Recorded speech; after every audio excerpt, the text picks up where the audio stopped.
Also missing from this one right now is the cable that moves this thing.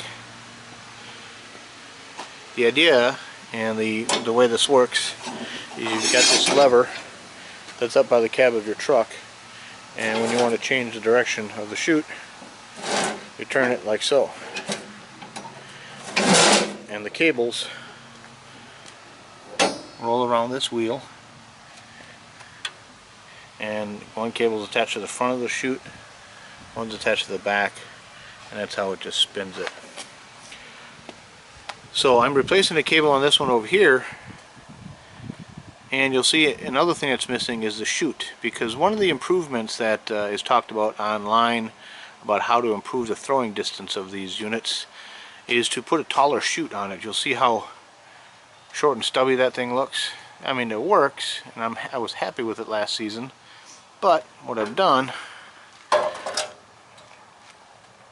is this. I took the chute off of the other unit and basically cut around the inside to cut the old chute off, because you want to keep this ring here, and then re-welded this chute that I got off of a walk-behind John Deere snowblower, welded it in place. So what I'm going to do then now is to clean this up and repaint it, and then put it back on here like so. So here I've got the chute. I've kind of used a wire wheel to clean up most of the rust inside and out.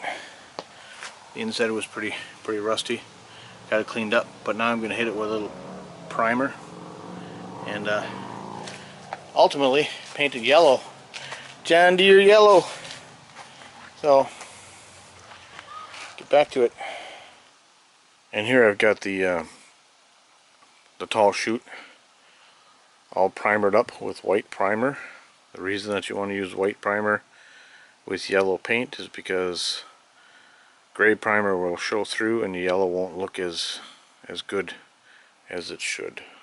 So I think it's ready for yellow paint. And here is the snowblower chute with a nice coat of John Deere yellow.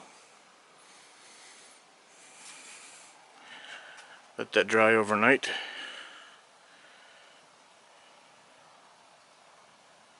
And then install it.